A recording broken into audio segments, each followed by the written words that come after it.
Hello and welcome. You're watching Market Fatafat on ET Now with me, Snehi Shah. Let's take stock of what the market is up to right now before we go on and talk about all of the stocks that are buzzing in today's trade in well under a minute. But let's take a look at what the markets are up to. Nifty, a good recovery coming in on the Nifty, at least from the day's lowest point over the past couple of minutes. We've seen a slight bit of an uptick coming in.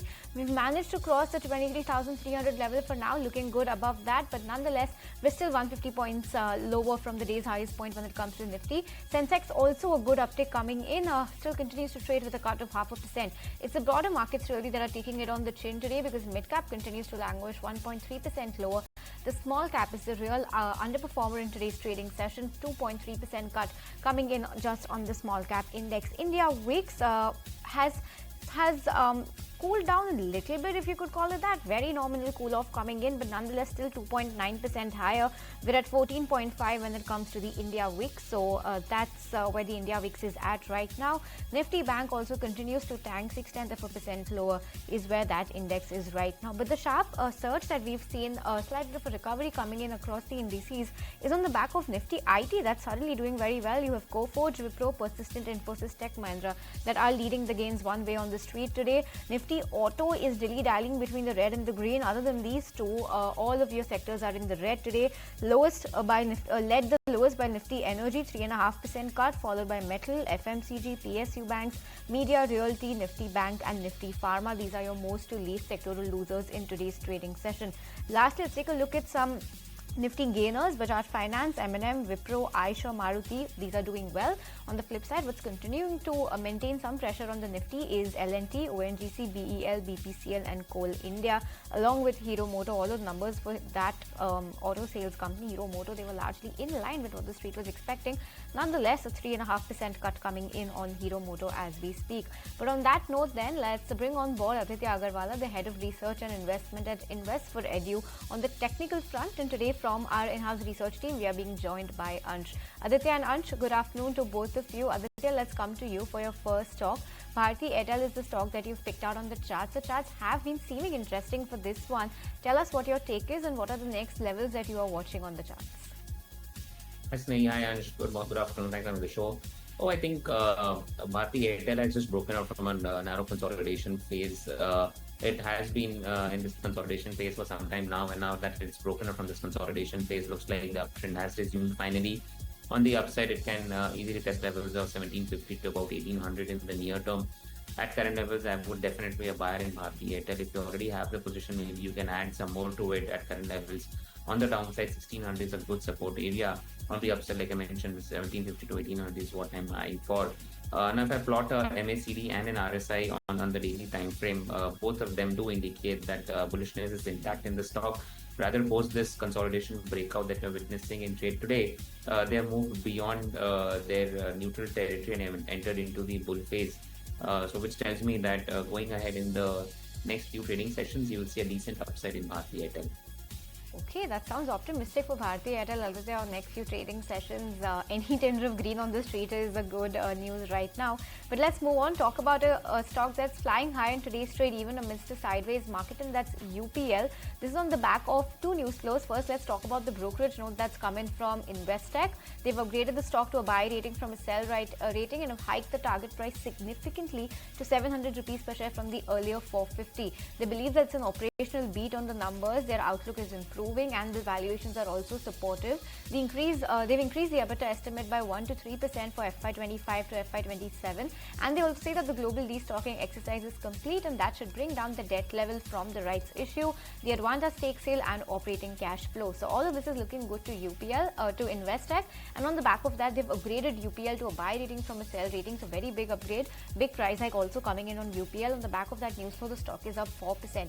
Secondly, why the stock is in focus is because not only UPL, other chemical companies are also in focus today on the back of the tariff war that Donald Trump has initiated today. Now, any tariff on China is going to be incrementally positive for our chemical space. On the back of that, UPL is surging once again. So it's a twin booster coming in for UPL today, brokerage note as well as Trump's tariff war on China.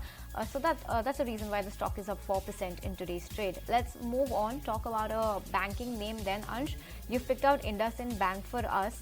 Tell us why this stock has made it to your radar today. So we have a brokerage note from JP Morgan, and they have actually maintained neutral rating, but they have reduced the target price from 1200 to 1100, which is still around 8-9% away from its current market price. Now, according to them, FY 25-26 estimate are down by around 18% on lower growth, NIMs, and higher credit cost as well. Also, they have said that the provisioning cost could go up in Q4. Also, they believe that a re-rating will be hard in current environment. Also, if you see on chart, then stock was actually trading in green, but due to market pressure, it's trading in red now. But the stock has touched 2-month high level as well. Okay, so that's the brokerage take on IndusInd Bank, and that's why the stock is in focus. We'll slip into a very short break, but as we do that, here's a programming note. Mirchi Delhi has launched 100 Hours Mirchi Lagatar, a historic non-stop 100-hour campaign to boost voter awareness and turnout for the upcoming Delhi Assembly election. Launched on the 1st of February midnight amidst fanfare and celebration, the campaign will see Mirchi RJs take over the airwaves, engaging and inspiring listeners to vote. Over 100 artists and celebrities, including Vicky Kaushal, Khushi Kapoor, Milind Gaba, Sakshi Malik, Palash Sen and Parikrama Bandh will join the movement, amplifying the message across Delhi. The campaign will run till February 5th, 9 a.m., ensuring this record-breaking initiative blends entertainment with purpose, proving that every vote matters. Let's go across and listen into RJ Sayama. जो पहले कभी नहीं हुआ वो हो रहा है इस वक्त रेडियो मिर्ची पे। अब से लेकर 100 घंटे रेडियो मिर्ची पे हम लाइव रहेंगे। हम कर रहे हैं 100 मिर्ची लगातार। This is the biggest and the longest voting appeal ever by any radio station. हम जाग रहे हैं भाई, आपका भी फर्ज बनता है कि आप उस दिन ना सोएं, 5 तारीख को बाहर जाएं और वोट देके जरूर।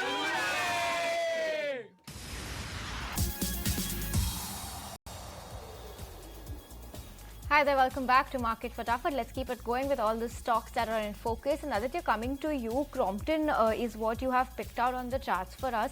Tell us why the stock has become attractive suddenly on the charts, if it has at all, because this is a stock that we don't discuss about very often on the show. Give us your sense on the charts and what are the next key levels to watch out for. So, Snehi, I think tides have turned for the stock, especially post the budget announcement. Most of these consumer stocks are seeing an uptick, sharp uptick rather. Talk about Havells, talk about Crompton, talk about Blue Star, all of them have seen an uptick. Crompton, I think, offers an excellent risk to reward at current levels. Saturday, we saw a sharp up move in the stock, and there's a follow-through buying that we are seeing in today's trading session as well. What is interesting is stock did witness a sharp correction from 480 odd levels to about 320, 330 odd levels, and that happened to be a key support area for the stock. This is where from where the stock had broken out previously, and now the stock has taken support at that. From there, it has turned around. So that tells me that the risk to reward is clearly in favor of going long at the moment. I see positive divergences on multiple time frame charts with respect to RSI and price.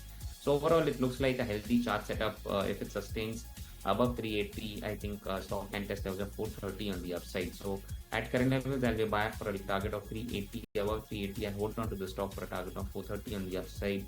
On the downside, 350 is a strong support area for the stock. Those are the next levels to watch out for when it comes to Crompton. But let's talk about the auto pack that's in focus today on the back of some auto sales numbers trickling in. And first up, let's talk about what the earnings, or rather, pardon me, the auto scorecard is looking like on the back of auto sales. Tata Motors, both CV and PV have failed to meet what the street was expecting. You have Escorts that's slower. Maruti Suzuki, Hyundai largely in line. Ashok Leyland also. Hero Moto is one such stock that was in line with the street estimates, but that stock is tanking away in today's trading session, because if you take a look at Hero Moto, then in the two-wheeler segment, their year-on-year sales have gone up by 2% merely. Month-on-month, it's up by 36%. So maybe this is a number that the street is not liking, and Hero Moto is tanking away in today's trading session. What's done well, what's beat the street estimate is M&M continues to outperform the street. Last quarter also, it was very strong coming in from M&M. Both the auto and the tractor segment for M&M have done very well. Eicher, Royal Enfield and VECV both once again have done very well, outperforming what the street was expecting. TVS Motors has also done very well. Let's touch upon what Eicher's numbers look like for the VECV category. Year-on-year growth was 20%, month-on-month uptick of 2% coming in. So at least that is looking good. And for the Royal Enfield segment, for the two-wheelers, it's a healthy growth of 20% year-on-year, and month-on-month also very good uptick of 15% coming in. So Eicher is doing pretty well in today's trade, up 2%. Tata Motors, however, continues to be a miss both across its CV and PV segments. So that's the lowdown on what the auto sales numbers have looked like. But Eicher Motors is a stock that's doing very well in today's trading session from the entire auto pack.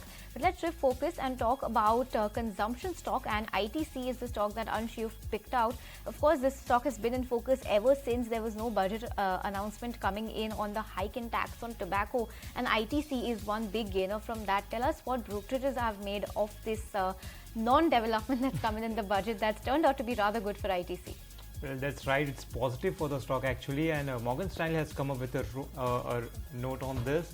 And as per that, we are seeing that they have maintained overweight rating with a target price of 554, which is around 20-22% away from its current market price. And they have said that the stock will continue to they continue to believe that in a moderate cigarette tax environment over the medium term. Also, they have said that taxes will be moderate and less frequent. Apart from this, Jefferies has also come up with a report, and they have maintained a buy rating with a target price of 550, and they have said that the stock has come out as a winner, with the government leaving tobacco taxes unchanged, and stable taxation should improve the earnings actually. Also on chart, we are seeing that stock is actually in red because the market is in pressure, but the stock is still trading within its previous session range only. Okay, so both technically and fundamentally, it's panned out well for ITC in today's trading session, although the stock continues to trade in the red. Aditya, coming to you, Tata Power is the stock that you've picked out for us. Now, last 1 year, last 6 months, the stock has been under slight amount of pressure. Is it looking good on the charts going ahead? Can we expect some reversal? And has this dip been has this dip brought the stock to an attractive level now? Not just yet, Sneha. I think there is some more selling pressure which will come in the stock. So it's not on the positive side that I'm looking at in the stock. I'm looking at the negative side. I think if anybody is holding onto the stock, can look at exiting below 340 or maybe 345 levels as well. It is approaching lower end of a channel, and if it breaks that channel, which is somewhere around 350 odd levels, below that, I think so the stock will slide all the way down to 320, 310 odd levels. So there is nothing positive going for the stock, making lower lows, lower highs. There is weakness in today's trading session as well, almost down 4%. Volumes are there in the selling. So I think overall it's weak, and it will continue to remain weak.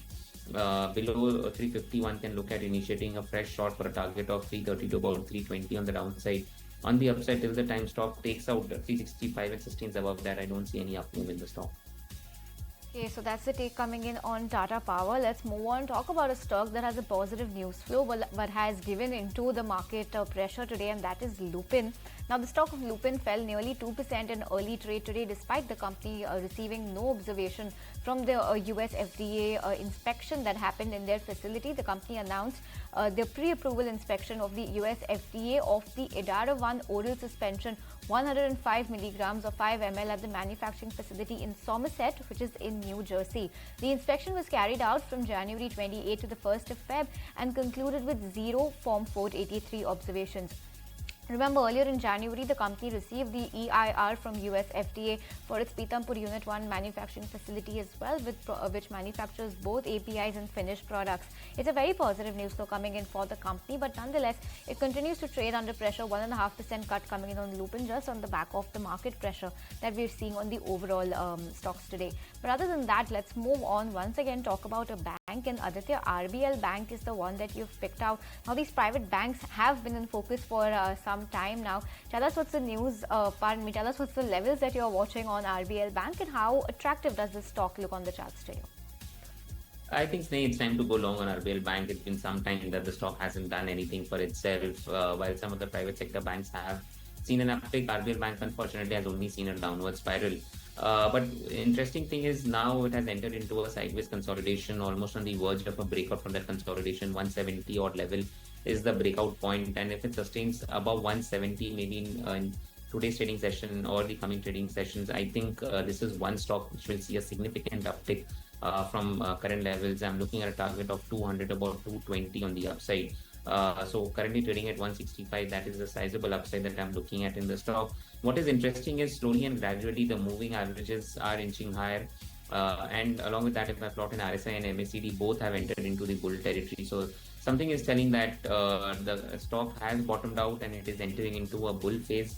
And at current levels, the risk to reward is in favor of going long with a stop just around 150 odd levels, 15 rupees to lose. And from here, if really the trend starts to move higher, you can see levels of 220 to about 200 on the upside.